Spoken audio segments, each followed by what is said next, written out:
রান্নার নতুন আর একটা ভিডিওতে তোমাদের অনেক স্বাগত বন্ধুরা। তো ছোটোবেলায় আমি মানে ছোটোবেলা বলতে বিয়ের আগে আর কি বলছি, ছোটোবেলা ঠিক নয়, মানে বিয়ের আগে অবধি আমি বাড়িতে কখনো রান্নাবান্না করিনি, বিয়ের পরই করেছি। তো আমার দিদি রান্নাবান্না বিশেষ একটা করতো, ও খুবই ভালো রান্না করতো। তো সেদিন রান্না করেছিল, বড় জ্যান্ত কাতলা ছিল একটা, বাবা বাজার থেকে নিয়ে এসেছিলো, সেটাকে কেটে নিয়ে ভালো করে নুন হলুদ মাখিয়ে রেখে দিয়েছিল। আর এদিকে দেখো দই, তার সঙ্গে লঙ্কার গুঁড়ো, একটু নুন, মিষ্টি সব মিক্সড করে রেখে দিয়েছিল। মাছগুলো খুব কড়া করে ভেজে নিয়েছে। এবার কড়াইয়ের মধ্যে দেখলাম তেজপাতা আর গোটা গরম মশলা ফোড়ন দিয়ে দিয়েছে, দিয়ে তারপর ওর মধ্যে কুচানো পেঁয়াজ দিয়ে দিয়েছে, দিয়ে পেঁয়াজটাকে ভাজা ভাজা করে নেবে। ওর যে কোনো রান্নাতেই না একটা আলাদা স্বাদ আসে, ভীষণ ভালো রান্না করে, অনেক বছর ধরে ওই রান্না করে। বিশেষ একটা এখন আর রান্না করে না, ও যেহেতু বিজনেস ওম্যান, তো সেক্ষেত্রে ওকে রান্নার বিশেষ একটা সময় পায় না। বাড়িতেও যখন কলকাতায় থাকে তখন ওর রান্নার মেয়েটাই করে।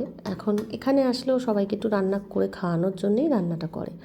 তো এ দেখো পেঁয়াজ, আদা, রসুন পেস্ট দিয়ে দিল পেঁয়াজটা ভাজার পর, দিয়ে তারপরে এটা একটু নাড়াচাড়া করে নেবে। আর ও আমাকে বলছিল যে আমি রান্না করছি, তুই একটা ভিডিও করে নে, একটা রান্নার তোর দেখানো হয়ে যাবে। আমি বললাম হ্যাঁ চল দেখাই, কারণ ভালোই হবে, সবাই বন্ধুরা একটা ভালো রান্নার রেসিপি দেখতে পারবে। কারণ সিম্পলভাবে করা রান্নাও কত ভালো হয় যে সেটা রান্নার টেকনিকের উপর নির্ভর করে। দিয়ে মশলাটা একটু কষিয়ে নিয়ে ওর মধ্যে একটু নুন দিয়ে দিয়েছে, সামান্য একটু হলুদের গুঁড়ো দেবে, কারণ কি দই দেবে যেহেতু, তাই বেশি হলুদ দেবে না, ঠিক আছে। তারপর দিদি ওইদিকে, আমি দিদির সঙ্গে সঙ্গে একটু দাঁড়িয়ে গল্প করছিলাম, আর মায়ের সাথে গল্প করছিলাম। তারপর লঙ্কার গুঁড়ো একটু দিয়ে দেবে ওর মধ্যে, এটা কাশ্মীরি লঙ্কার গুঁড়ো কালারের জন্যে, ঠিক আছে, কারণ পেঁয়াজ আদা রসুনের সঙ্গে কাঁচা লঙ্কা পেস্ট করা ছিল। এবার এখানে দেখো এই যে দইটা মিক্সড করে রেখেছে, গ্যাসটা কমিয়ে দিয়ে এবার এই দইয়ের মিশ্রণটা এর মধ্যে দিয়ে দেবে, আর দইয়ের বাটিটা ধুয়ে একটু জল দিয়ে দিবে। এই অনেকেই এই রান্নাটা আবার কাঁচা মাছ দিয়েও করে। আমাদের বাড়িতে না কোনো দিনই ছোটোবেলা থেকেই দেখেছি কাঁচা মাছের বিশেষ খাওয়ার প্রচলন ছিল না। আমি এখন এখানে রান্না করি, নানান রকমের আইটেম করি, যখন কিছু কিছু ক্ষেত্রে কিছু মাছ কাঁচাই করতে হয়, সেগুলো ভাজা করলে অতটা ভালো লাগে না। দিয়ে এবার এটাকে খুব ভালো করে কষাবে। দেখো কালারটা অটোমেটিক না এসেই গেছে। আর আমার মেয়ে তোর মাসির রান্না খেতে ভীষণ পছন্দ করে। ও বিশেষত দিদি খাসির মাংস যা সুন্দর রান্না করে না, কি বলবো আর তোমাদের। চলো আজকে এই রান্নাটা দেখো, অন্যদিন আবার অন্যরকম রান্না অনেক কিছুই দেখাবো।